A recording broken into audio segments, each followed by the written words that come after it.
Good morning, 3rd and 4th grade. Welcome to Christ-Light this fine Friday. Happy Fun Friday. We had a strange week because we got to celebrate Dr. Martin Luther King Day on Monday with no school.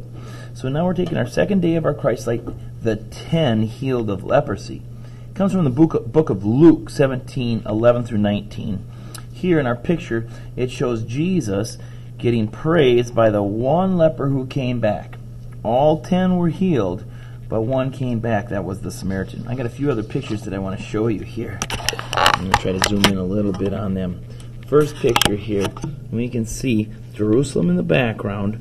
These guys could not live in the city. And you can see that lots of their limbs, their arms, and their legs, hands, bandaged up, covering up these sores, and yet Jesus is willing to heal all of them. This picture here, this shows them having looks like they have that on their faces, and this is in the city here. I don't know if it looked exactly like that. Here, outside the city wall, you see the 10 praising him, running away, going to see the priest, just like Jesus said, and the one praising him, same with this one. Now this one is the picture that I told you about. It was kind of hard. This person here suffered of leprosy and had it so bad that it ate away parts of his fingers. And so this leprosy was deadly. It was going to eventually kill you if you were not healed of it. Okay, here comes our lesson for today. You should have your lessons out of your binder. You should be following along. Remember, we're working hard on learning how to read, and we can learn how to read in every class by using our pointer fingers and reading with somebody who can maybe read fast as you or maybe even faster than you. Here we go. On the way to Jerusalem one day, Jesus and his disciples were traveling along the border between Samaria and Galilee.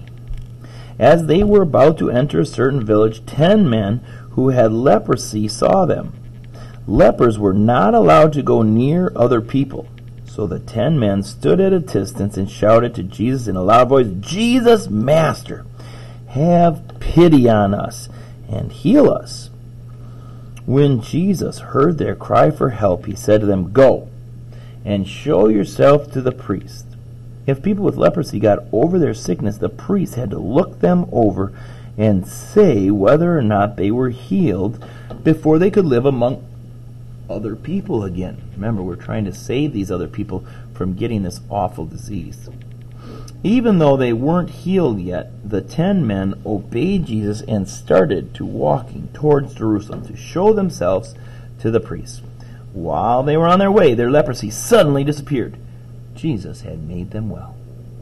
When one of them saw that he was healed, he went back to Jesus, praising God in a loud voice all the way.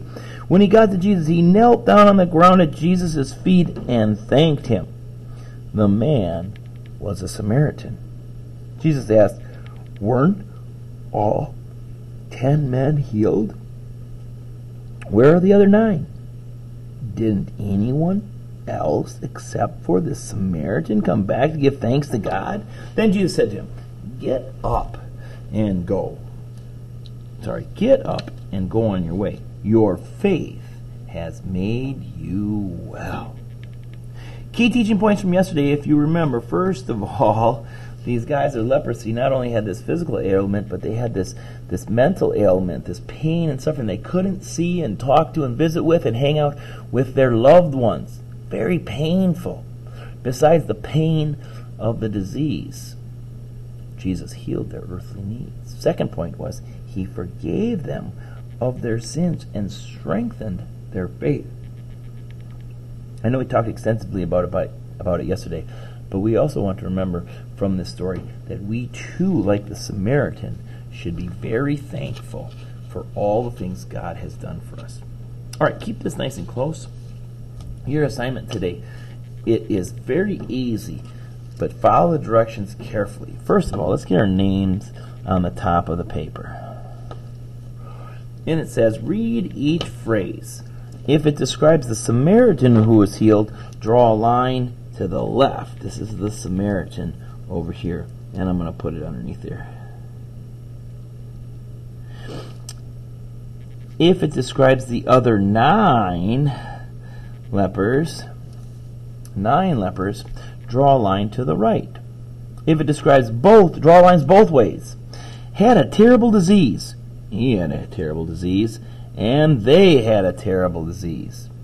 Asked Jesus for help. He asked Jesus for help. They asked Jesus for help. Oh boy, that's pretty easy. He was healed by Jesus. He was healed by Jesus. They were healed by Jesus. Praise God for His help.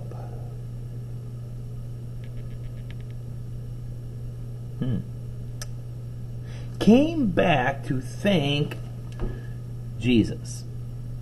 I think only one of these guys. For these two, only get one. I stopped helping you. Forgot to say thank you. Ooh. Ouch. And then the last one, showed faith to Jesus. So 3 of those 4 should have gone to the Samaritan. 1 should have gone to the other 9. You figure out that top part on your own. Jump down to the bottom. Now, you don't have Bibles at home, I assume. If you were in school, I'd help you look these Bible passages up. But since you're not, I looked them up for you. Deuteronomy 33, verse 27 says, "The eternal God is your refuge, and underneath are the everlasting arms. He will drive all your enemies before you, saying, destroy them." Which one of these passages says about His everlasting arms? Listen, this passage reminds us to thank God for everlasting love. This passage, God promised that He will help keep us safe and hold us in His arms, keyword arms. This passage encourages us to praise God for His wonderful works. So I think number 2 is Deuteronomy. That was the hardest one. Now these next 2 are pretty easy. I'm going to let you do these ones on your own. Psalm 118 first. I found it here. Psalm 118. Give thanks to the Lord, for He is good. His love endures forever. Sounds like our after lunch prayer. Oh, give thanks unto the Lord, for He is good. His love endures forever. Which one tells us to thank God for His everlasting love? I'll give you a second to write that one. And then the last one is just a little bit farther in Psalms here. Psalm 139, verse 14. Praise you because I am fearfully and wonderfully made. Your works are wonderful. I know that full well. Praise you because I'm fearfully and wonderfully made. Your works are wonderful. All right, guys, a little bit shorter Christ-like lesson than I like.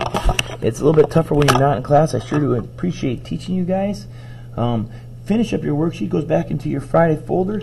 You can take your Christ-like sheet and you can put that back into your binder. God bless the rest of your day.